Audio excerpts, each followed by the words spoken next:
দর্শকদের জন্য এই মুহূর্তে আরও একটা আপডেট আমি দিয়ে রাখবো, কারণ আজকে আমরা একদম একটার পর একটা ব্রেকিং আপডেট, এই এসআইআর সংক্রান্ত আপডেটই দেব দর্শকদের। 7,08,00,000 ভোটারের নাম থাকবে তালিকায়। তালিকায় 3টি ভাগে থাকবে ভোটারদের নাম। প্রথম বিভাগে তালিকায় যাদের নাম রয়েছে, দ্বিতীয় বিভাগে যাদের নথি যাচাই চলছে, আর তৃতীয় বিভাগে বাদ যাওয়া নামের তালিকা। অর্থাৎ 3টি ভাগে ভোটারদের নাম থাকবে।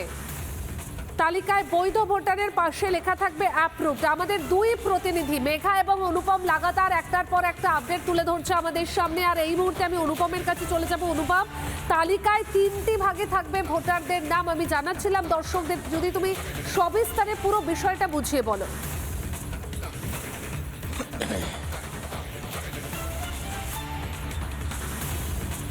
দেখো, তোমাকে জানিয়ে রাখি যে 7,66,00,000 টোটাল ভোটার ছিল পশ্চিমবঙ্গের এর আগের ভোটার তালিকা, অর্থাৎ 2025 সালের জানুয়ারি মাস পর্যন্ত ডিসেম্বরে যে তালিকা প্রকাশিত হয়েছিল তাতে 7,66,00,000।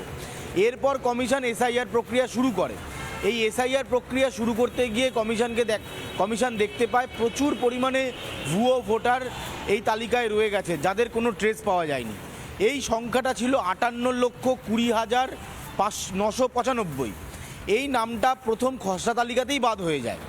এরপর এসআইআর প্রক্রিয়ায় দ্বিতীয় পর্যায়ে কাজ শুরু করে কমিশন। সেখানে 7,08,00,000 ভোটারকে নিয়ে কাজ শুরু হয়। এই 7,08,00,000 ভোটারের নথি যাচাইয়ের পর্ব শুরু হয়। সমস্ত ঝাড়াই পোছাই করার পর কমিশন দেখতে পায় প্রায় 1,1,50,000 লোক যাদেরকে নোটিশ দেওয়া হবে। এর মধ্যে 3টে ভাগে ভাগ করে দেয় কমিশন। এর মধ্যে রয়েছে আনম্যাপড, যাদের ম্যাপিং করা যায়নি, যে সংখ্যাটা প্রায় 32 লক্ষ, আর 1,20,00,000 কাছাকাছি মানুষ যাদের নথিতে বেশ কিছু সমস্যা ছিল। এই 1,52,51,00,000 তালিকা নিয়ে কমিশন কাজ শুরু করে। এই কাজ করতে গিয়ে কমিশনকে যেটা সবথেকে বেশি সমস্যার মধ্যে পড়তে হয়েছিল সেটা হচ্ছে রাজ্য সরকারের কাছে অফিসার চাওয়া হয়েছিল। অফিসার না দেওয়ায় রাজ্য সরকারের বিপক্ষে গিয়ে কমিশন মাইক্রো অবজারভার নিয়োগ করে। এই মাইক্রো অবজারভার এবং এইআরওদের মধ্যে 60 লক্ষ নাম নিয়ে সমস্যা তৈরি হয়। এই 60 লক্ষ নাম যেটা এই মুহূর্তে ঝাড়াই পোছাইয়ের মধ্যে রয়েছে। আজকে যে তালিকা কমিশন প্রকাশিত করছে সেই তালিকায় 3টে ক্যাটাগরি থাকছে। প্রথম ক্যাটাগরি হচ্ছে এই 7,08,00,000 মধ্যে যারা প্রথম পর্যায়ে একেবারে সবুজ সংকেত পেয়ে গেছেন, অর্থাৎ পশ্চিমবঙ্গের নিশ্চিত ভোটার, তাদের নাম থাকবে ক্যাটাগরিতে নাম থাকবে দ্বিতীয়, যারা বাদের তালিকায় পড়ে যাচ্ছে, অর্থাৎ এই 7,08,00,000 মধ্যে যারা অ্যাবসেন্ট ছিলেন, নোটিশে হিয়ারিং করেননি, যাদের তথ্য যাচাইয়ের পর কমিশন মনে হয়েছে পুরোটাই ভুয়ো, এইরকম বাদের তালিকা থাকবে। এরপর আরেকটা তালিকা থাকবে যেটা এই 60 লক্ষ নাম, যেটা আমরা বারবার বলছি, এই 60 লক্ষ নাম যেটা এই মুহূর্তে বিচারকরা তারা তথ্য অনুসন্ধান করছে।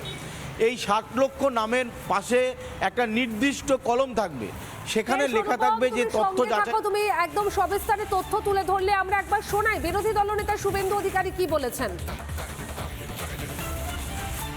ইলেকশন কমিশন হয়তো আরো 5 দিন সময় নিত, কিন্তু তারা চূড়ান্ত তালিকা বের করতে।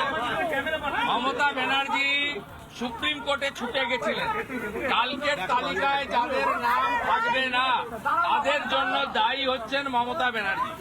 কেউ আইন হাতে তুলে নেবেন না। যারা প্রকৃত ভারতীয় তারা নিশ্চিতভাবে ভোটার তালিকায় তাদের নাম থাকবে, তাদের কোনো সমস্যা হবে না। যে জটিলতা বা সমস্যা তৈরি হয়েছে বা করেছে এর জন্য দায়ী। নানা ধরনের কন্টেন্ট দেখার জন্য লাইক করুন, শেয়ার করুন আমাদের ফেসবুক পেজ, সাবস্ক্রাইব করুন আমাদের ইউটিউব চ্যানেল। পাশাপাশি অন্যান্য ব্রেকিং নিউজের জন্য অবশ্যই চোখ রাখুন রিপাবলিক বাংলায়।